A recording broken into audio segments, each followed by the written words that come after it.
नमस्कार बच्चों, सरस्वती विद्या मंदिर उच्च माध्यमिक विद्यालय पीलीबंगा की ऑनलाइन कक्षाओं में आपका स्वागत है।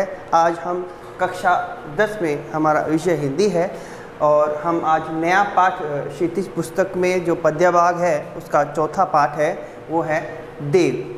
प्यारे बच्चों, देव जो हैं रीतिकाल के अक्खड़ स्वभाव के प्रतिभा संपन्न कवि और आचार्य दोनों कर्मों को अच्छी तरह से निभा करने वाले देव हैं। महाकवि देव इन्हें कहा जाता है और ये अपने समय के बहुत ही प्रतिभाशाली हैं। और कवि और आचार्य का कर्म का है। कवि जो अपनी मौलिक भावनाओं को कविता के माध्यम से लिखता है, आचार्य वो जो शिक्षा देने के लिए ग्रंथों की रचना करे।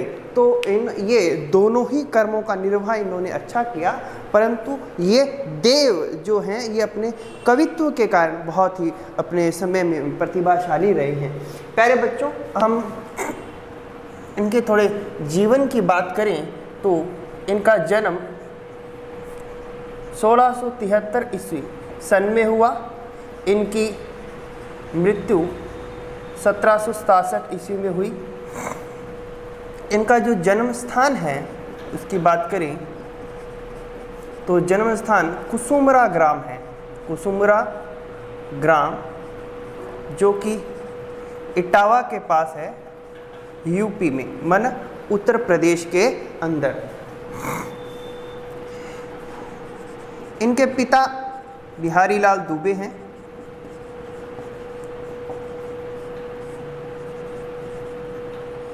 और इनका जो पूरा नाम है, जिसे हम कहेंगे पूर्ण नाम, इनका देवदत्त द्विवेदी। देवदत्त इनका पूरा नाम है।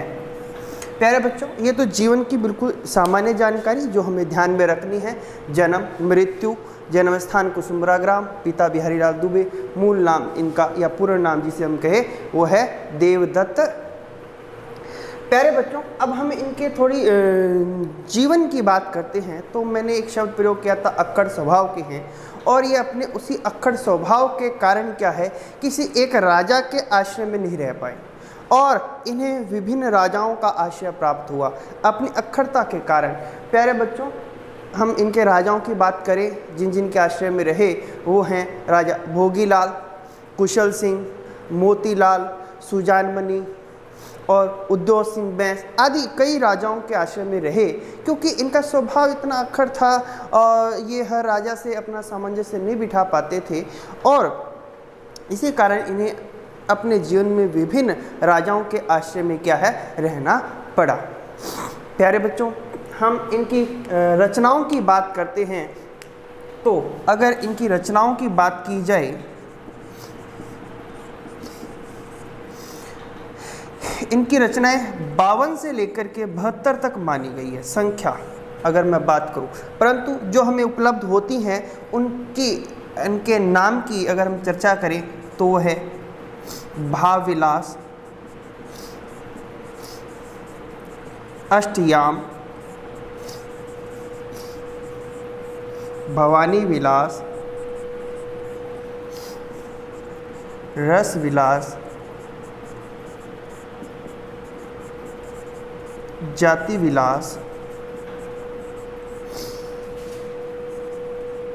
देव चरित्र,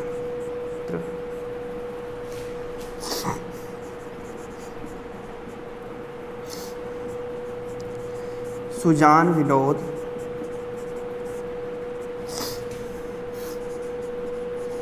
प्रेम चंद्रिका,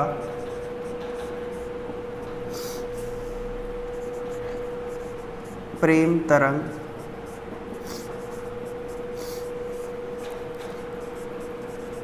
काव्य रसायन आदि ये इनकी क्या है, प्रमुख रचनाएं हैं। और इन रचनाओं में हमें इनकी जो प्रतिभा है वो हमें दिखाई देती है।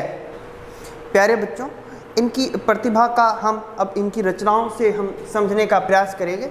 ये विभिन्न राजाओं के आश्रित रहे और उस आश्रय के कारण दरबारी संस्कृति का प्रभाव इनके काव्य पर हमें देखने को मिलता है। प्यारे बच्चों, इनके काव्य के अंदर हमें श्रृंगार की मौलिक भावनाएं देखने को मिलती हैं। प्यारे बच्चों, इनकी रचनाएं में हमें दरबारी संस्कृति का प्रभाव भी दिखाई देता है। विभिन्न राजाओं के आश्रित रहने के कारण ये दरबार में रहे और दरबार का जो उस समय का रीतिकाल के समय का जो प्रभाव था वो हमें दिखाई देता है। जो राजा की प्रशंसा में लिखना, राजा के को प्रसन्न करने के लिए श्रृंगार की रचनाओं को लिखना, और श्रृंगार की रचनाओं को इतनी हद तक उस समय लिखा जाता था कि वह अपनी सीमाओं को पार कर जाती थी। परंतु देव ने ऐसा नहीं किया। देव मूलतः रसवादी आचार्य हैं। श्रृंगार की रचना इन्होंने लिखी है और शुद्ध श्रृंगार लिखा है। शुद्ध श्रृंगार में प्रेम की जो सीमाएं हैं उनको रखा है। उन सीमाओं का जो उल्लंघन है वो इनकी रचनाओं में हमें देखने को नहीं मिलता। प्यारे बच्चों, इनके काव्य के अंदर हमें अर्थ जो मिलते हैं वो थोड़े अल्प मिलते हैं। इनके काव्य में शब्द व्यय ज़्यादा है। इनका जो मूल जो तत्व रहता है काव्य की जो भावनाएं हैं, मौलिक जिसे हम कहते हैं, जो मूल भाव क्या होता है वो भिन्न भिन्न हमें इनके काव्य में दिखाई देती है, नवीनता मिलती है। परंतु इनके काव्य में शब्दों का खर्च ज़्यादा है और अर्थ कम है।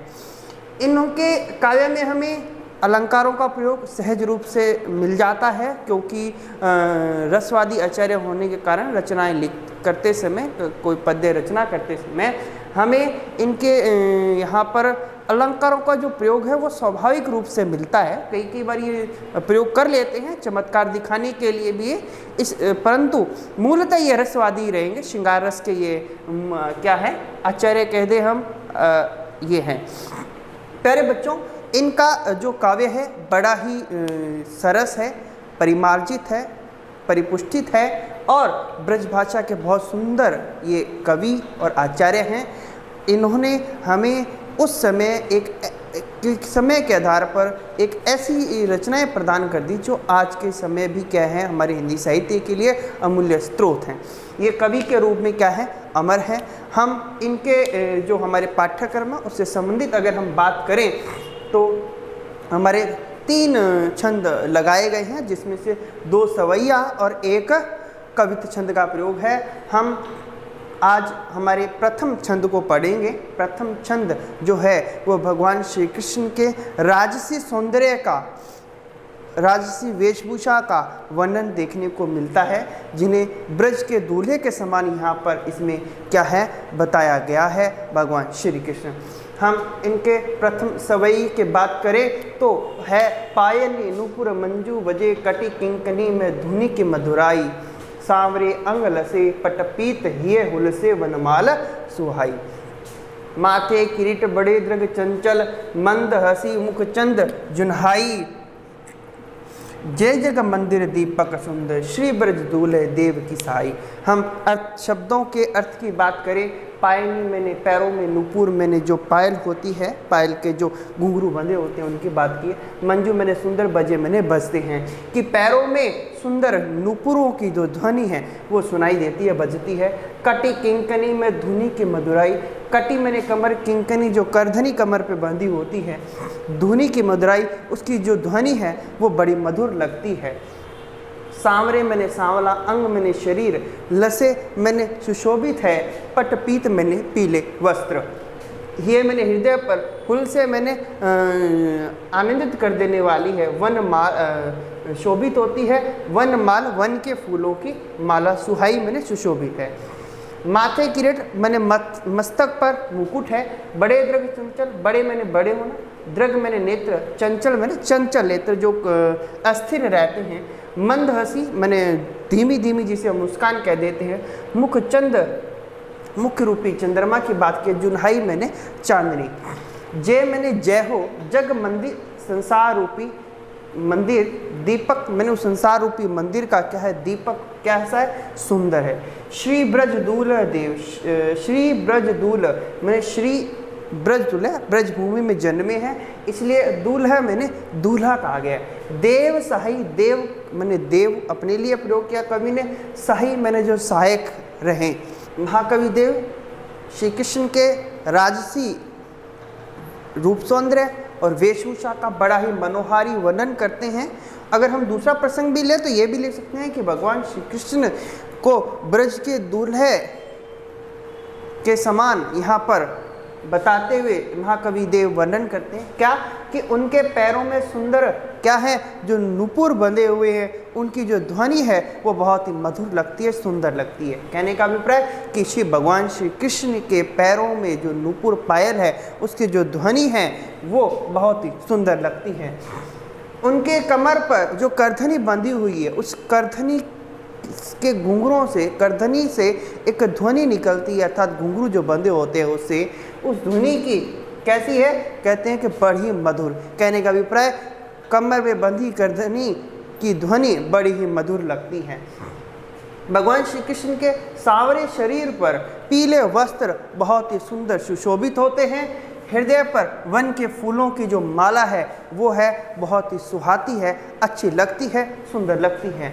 उनके माथे पर मुकुट है, उनके नेत्र बड़े ही क्या है, चंचल है। उनके मुख रूपी चंद्रमा पर मुस्कान रूपी चांदनी बहुत ही सुंदर सुशोभित होती है। इस पंक्ति को ध्यान से समझना।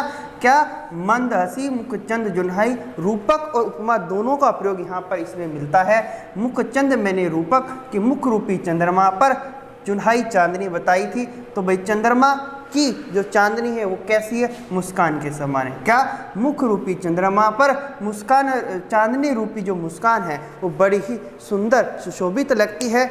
आगे कहते हैं जय जग मंदिर दीपक सुंदर, श्री ब्रज दूल्हे देव सहाय। कवि देव कहते हैं ब्रज के दूल्हे कौन, भगवान श्री कृष्ण क्या है, इस संसार रूपी मंदिर के, इस संसार रूपी मंदिर के क्या है, प्रज्वलित दीपक। जो दीपक कैसा है, जो प्रज्वलित है, जो जल रहा है, प्रज्वलित दीपक के समान ही क्या है, सुंदर है। और ऐसे देव, ऐसे देव, हमने दीपक की बात करी, मंदिर की बात कर रहे हैं, ऐसे सुंदर भगवान श्री कृष्ण है। ऐसे भगवान श्री कृष्ण की क्या हो, जय मैंने जय हो, और वे क्या करें, देव पर क्या करें, सदा सहाय, सदा सहायक बने, सदा उनके जीवन के कष्टों में क्या करें, उनकी सहायता करें। इस प्रकार कहने का मतलब भगवान श्री कृष्ण को कवि देव ब्रज के दूल्हे भगवान श्री कृष्ण इस संसार रूपी मंदिर में दीपक के समान क्या है, सुशोभित हो रहे हैं। उनकी सदा ही क्या हो, जय हो। ऐसे भगवान श्री कृष्ण ब्रज दूल्हे देव पर क्या करें, सहायक बने, देव की हमेशा सहायता करें। इस प्रकार प्यारे बच्चों, इस पूरे सभी ये छंद में कटी किंकनी, ये हुलसे, इसे में पटपीत में अनुप्रास अलंकार है। मंद हसी मुखचंद जुन्हाई के अंदर रूपक और उपमा दोनों अलंकारों का प्रयोग किया गया। जग मंदिर, जग रूपी मंदिर की बात की गई यहाँ पर। और ये संपूर्ण जो सवैया है श्री कृष्ण के राजसी वेशभूषा का वर्णन करता है। मंगलाचरण के रूप में भी इस छंद का हम क्या कर सकते हैं, प्रयोग कर सकते हैं। तो इस प्रकार आज की कक्षा में देव का परिचय संक्षिप्त रूप में जाना और उनके प्रथम जो सवैया छंद पाठ्यक्रम है उसको हमने समझा। अगली कक्षा में अगले 2 छंदों के साथ मिलते हैं। आज की कक्षा के लिए इतना ही, धन्यवाद।